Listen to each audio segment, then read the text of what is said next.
আসসালামু আলাইকুম everyone, welcome back to my channel. কাছে এবং দূরে যে যেখান থেকে আমার ভিডিওটি দেখছেন, আশা করছি আল্লাহর রহমতে ভালো আছেন। আচ্ছা বলুন তো, এমন কোনো দিন গেছে কি যখন বিকালের মিষ্টি হাওয়ায় চটপটি খাওয়ার ইচ্ছা হয়নি? আজ আমি আপনাদের দেখাবো সেই স্পেশাল চটপটি রেসিপি, যা খেতে একদম রাস্তার দোকানের মতো, বরং তার থেকেও মজাদার। একবার বানিয়ে খেলে বারবার মনে হবে এটাই চাই। চলুন কথা না বাড়িয়ে শুরু করি। চটপটির জন্য প্রথমে লাগবে ডাবলি ডাল বা চটপটির ডাল। আমি এখানে 2 কাপ ডাল সারা রাতের জন্য ভিজিয়ে রেখেছিলাম। এখন ডালটা ভিজে ডাবল হয়ে গিয়েছে। আমি ডালটাকে ভালোভাবে ধুয়ে পরিষ্কার করে নিয়েছি। যেহেতু আমি প্রেসার কুকারে রান্না করব, তাই আমি এখানে একটি প্রেসার কুকার নিয়েছি। এখন দিয়ে দিচ্ছি ডাবলি ডাল। আপনারা চাইলে প্রেসার কুকার ছাড়া অন্য যে কোনো পাত্রে রান্না করতে পারেন। একটি পেঁয়াজ কুচি আর 10টি রসুনের কোয়া, 1 চা চামচ জিরা, 2টা এলাচ ও সামান্য আদা নিয়েছি। এগুলো পেস্ট করে নিব। এইটা আমি ডালের ভিতরে ব্যবহার করব, তাহলে ডালের স্বাদটা অনেক গুণ বেড়ে যাবে। দিয়ে দিচ্ছি 1 চা চামচ শুকনা মরিচের গুঁড়া। মশলাগুলো আমি পেস্ট করে নিয়েছি, সেই মশলাগুলো আমি এখন দিয়ে দিচ্ছি।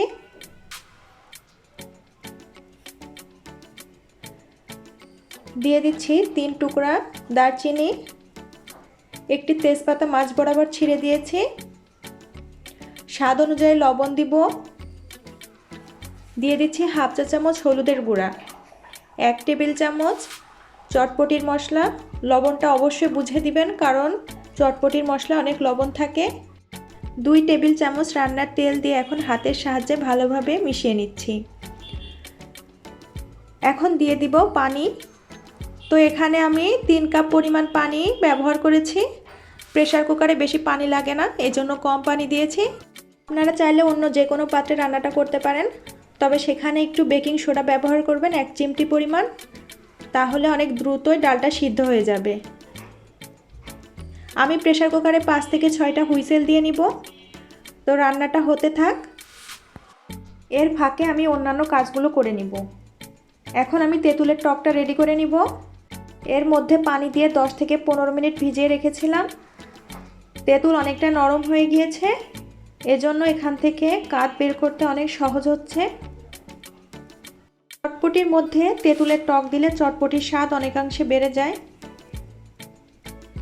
তো এই রেডি হয়ে গেল আমাদের তেঁতুলের টক। এখন দিয়ে দিচ্ছি 1 টেবিল চামচ চিনি, স্বাদ অনুযায়ী লবণ, 1 চা চামচ চটপটির মশলা, সামান্য কাঁচামরিচ কুচি দিয়ে দিব, আর দিয়ে দিব ধনিয়া পাতা কুচি।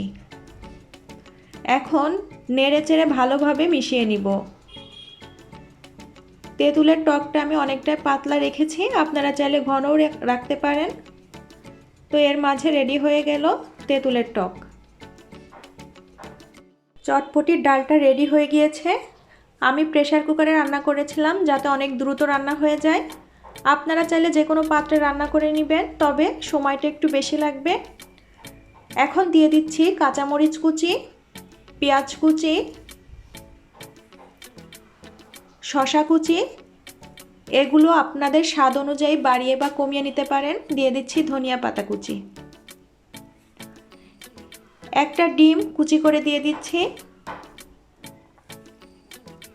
দিয়ে দিচ্ছি ফুচকা। এই ফুচকাটা আমি নিজে বাড়িতে তৈরি করেছিলাম। এখন দিয়ে দিচ্ছি হাফ চা চামচের মতো চটপটি মশলা।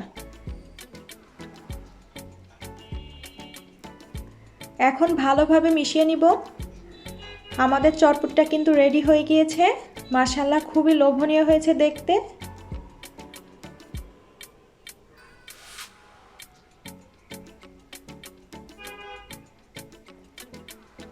এই ছিল আজকের স্পেশাল চটপটি রেসিপি। এমন মজার চটপটি বানিয়ে পরিবার ও বন্ধুদের সাথে উপভোগ করুন। চটপটির উপর দিয়ে একটা ডিম গ্রেট করে দিচ্ছি।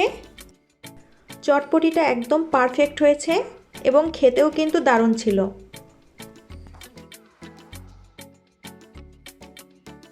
রেসিপিটি যদি আপনাদের ভালো লেগে থাকে, প্লিজ একটি লাইক দিতে ভুলবেন না। আর আপনারা চাইলে চ্যানেলটি সাবস্ক্রাইব করেও নিতে পারেন।